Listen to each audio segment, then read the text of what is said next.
I got my papers right. Thank God. I went back to Joburg. I got employed. I started working for this other Pakistani dude, carrying some material. I was really a tiny dude when I was growing up.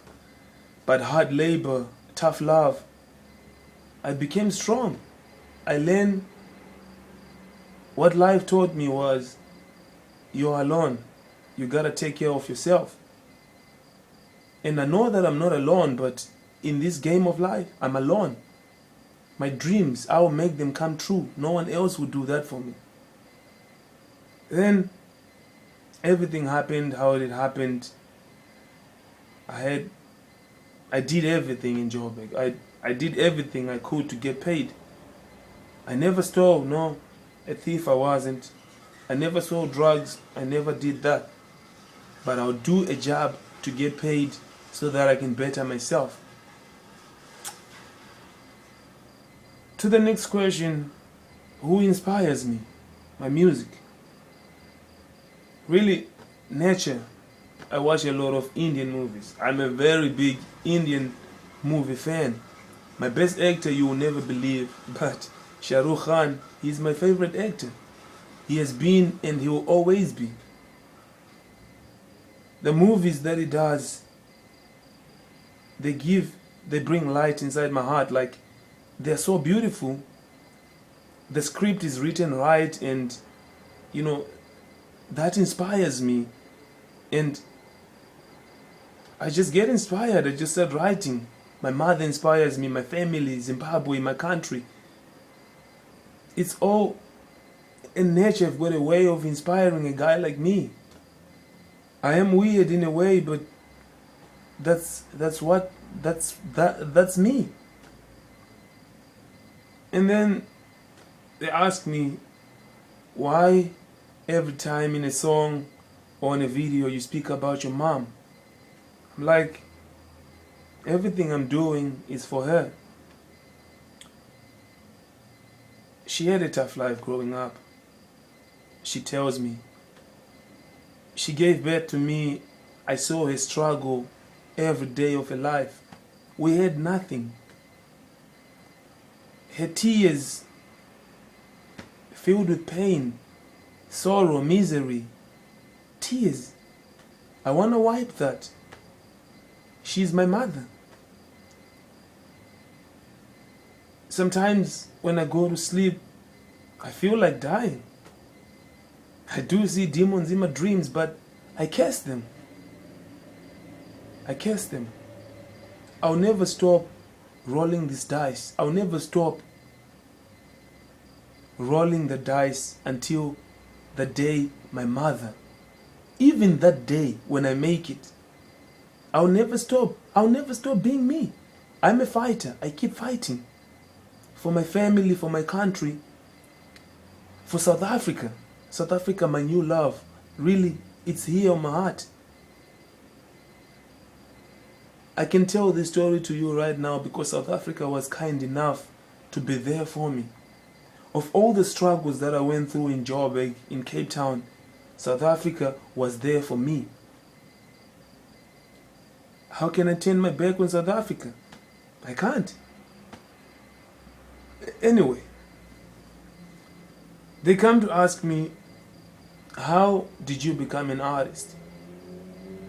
I'm like, you don't just wake up and become something. This thing it comes from far. Like, I was born an artist.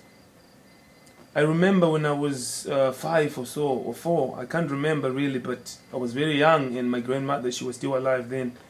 She used to take me to this Christianity church where I'll go and do these memory verses, and I'll stand in front of 100 people, 200 people, and do these memory verses and stuff. I was very clever, and she would teach me, I think, 6, 7 to 10 lines, and I was just a little boy.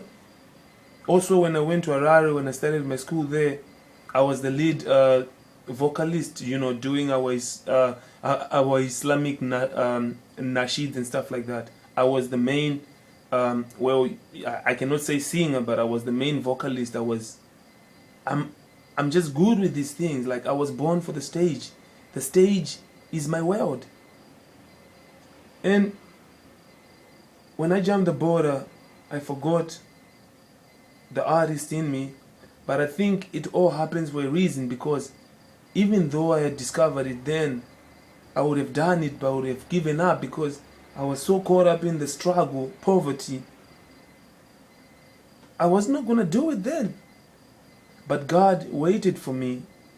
He opened my eyes the right time. I'm now settled nicely. I can now focus. And ever since I started doing this music, even when I met Wonder Kid in 2008, when I started like rapping, putting my voice on a microphone, started recording, things just started making sense. I fought hard. I worked hard on my music. It's now 2 years going hard, and finally I found my voice. Nothing can stop me. I'm a border jumper. I've been through it all. Hard life, tough love. I know it all. How can I stop? I try as much to pray to God as much as I can. Not because I'm being forced to. Not because I fear something. Nah, it's who I am. I've been praying to God ever since. But anyway, last year I posted this video on YouTube, and I got a mail from Miss DJ Diamond, who's now one of my best and closest friends with Data. They say to me, "We are requesting your remixing skills." At first I thought it was spam, because I'm just a small-time rapper. I thought I was just a small-time rapper, and really at that time I would not expected anyone, to approach me and ask me to do a remix for them on a song. But they approached me and they wanted me to do a remix on their song. So what I did was, I wrote back to them. I was like, "Who are you and how did you get to know of me?" They explained to me and we talked on Skype. It was legit. They sent me this song. It was sort of house electro kind of a song, and it was called Voodoo Magic. Yeah. Anyway, she thought I was a DJ, and she wanted me to just DJ, because out of 56 remixes, I'm number one. Why? Because when she gave me that track, like any other DJ, I'm not a DJ, but like any other rapper, he would just take that song and, just try to do anything and send it without even understanding what is the song talking about. The title of the song is big, Voodoo, that's magic. What I said to Miss Diamond was like, send me the song, the actual MP3, send me the stems, like how they made the song, those little bits and pieces and stuff. And please send me the Voodoo Girl story. I want to know the story behind the song. Why did you do this song? She sent that to me. I listened to the song. I read the Voodoo Girl story. I took the stems, I took the idea to my producer, Wonder Kid. I was like, Wonder Kid, this is what's happening. I want you to help me, because that time I couldn't create beats. I didn't even know where to start. I told him the idea, and we had to do a remix in hip hop. Then he was like, cool. He started working on the drum line, like creating the song like from scratch, and see what elements we can bring in. Because I told him that I don't want to lose the main song. I want when Miss Diamond, when she listens to my remix, I want her to feel herself inside. Then he worked on the beat, and he sent me a sample after like 2 days. I was very excited. And that time I challenged myself, because I was still very new in writing songs. So I really tried, and I sat down, I was reading a story, and I was also trying. Then I was like, okay. Then I started coming up with